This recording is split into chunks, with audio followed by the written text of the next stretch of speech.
দক্ষিণ চব্বিশ পরগনা মগরাহাট ২ নম্বর ব্লকের মগরাহাট মুসলিম অ্যাংলো ওরিয়েন্টাল ইনস্টিটিউশনের মাঠে এক বিরাট নকআউট ফুটবল প্রতিযোগিতার আয়োজন করা হয়। আজ তার শেষ দিন। ৮ দিনের ফাইনাল চূড়ান্ত খেলা মাঠে নেমে পড়েন দুই প্রতিদ্বন্দ্বী দল গড়িয়া ঐকতান ও ডায়মন্ড হারবার আমরা সব। এই ম্যাচে জয়লাভ করলেন গ্রিন টি ক্যাফে।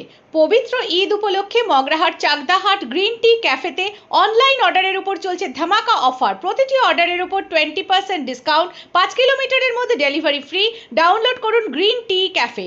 যোগাযোগ করুন এই নাম্বারে 9038873070, 9635100486। টানটান উত্তেজনার মধ্যে দিয়ে খেলা সম্পূর্ণ হয়। হাড্ডাহাড্ডি লড়াই, দর্শক কানায় কানায় পরিপূর্ণ ছিল। এই খেলায় উপস্থিত ছিলেন জয়নগর লোকসভা কেন্দ্র তৃণমূল কংগ্রেসের দুবারের জয়ী সাংসদ ও বর্তমান তৃণমূল কংগ্রেসের পদপ্রার্থী প্রতিমা মণ্ডল। উপস্থিত ছিলেন মগরাহাট পূর্বের বিধায়িকা নমিতা সাহা, সভাপতি রুনা ইয়াসমিন ও সহ সভাপতি ও মগরাহাট স্পোর্টিং ক্লাবের চেয়ারম্যান সেলিম লস্কর। এছাড়াও ব্লকের নেতা নেত্রী কর্মীবৃন্দরা উপস্থিত ছিলেন। 16 বছরে পা রাখলেন এই খেলা। এই প্রথম পুরস্কার 2 লক্ষ টাকা ও ট্রফি এবং দ্বিতীয় পুরস্কার 1.5 লক্ষ টাকা ও ট্রফি দেওয়ার কথা ঘোষণা করেন মগরাহাট স্পোর্টিং ক্লাবের চেয়ারম্যান সেলিম লস্কর। ভারতবর্ষের আন্তর্জাতিক স্তরের রেফারি নাসির উদ্দিন ও দিল মোহাম্মদ খেলাগুলি পরিচালনা করেন।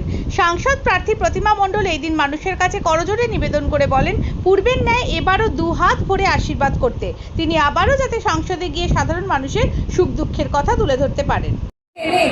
আমার এই লোকজনের সাথে আমাকে আরো আরেকবার দেখা করবার সুযোগ করে দিলাম এবং 10 বছর ধরে তারা যে আমার সাথে ছিল, পাশে ছিল, আমাকে আশীর্বাদ শুভেচ্ছা দিয়ে আমাকে দিল্লির পার্লামেন্টে পাঠিয়েছে, তার জন্য আমি সকলের কাছে কৃতজ্ঞ।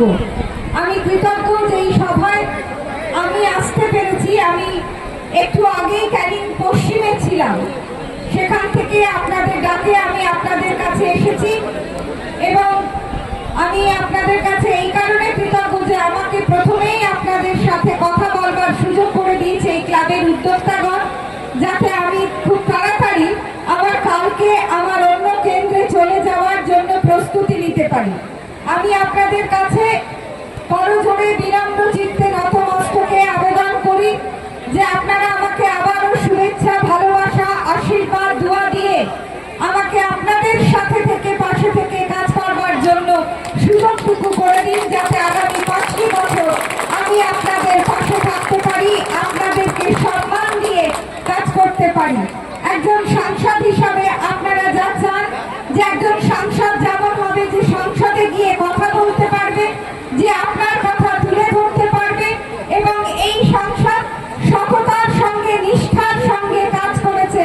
কারণ আপনারা সকলের সম্পর্কে কিছু না কিছু শুনে থাকলেও আমি প্রতিমা মণ্ডল আমার সম্পর্কে আপনারা ভালো ছাড়া কোনোদিন আর কোনো কথা শোনেননি।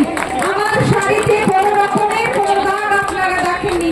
শুভ্রতার প্রতীক, স্বচ্ছতার প্রতীক, সততার প্রতীক, কাজের প্রতীক হিসাবেই আমি আপনার ঘরের মেয়ে হয়ে থাকতে চেয়েছি, কাজের মেয়ে হয়ে থাকতে চেয়েছি, কাজ করে আপনাদের সামনে দেখিয়ে দিতে পেরেছি। তাই আমি আপনাদের কাছে আবারও বলি, আমাকে আপনাদের সেবা করবার আবারও 5 বছরের জন্য অধিকারটুকু শুধু এই মঞ্চ থেকে চাইছি। আশা করি আপনারা সকলেই আমার পাশে থাকবেন। ভালো থাকেন সকলে। নমস্কার।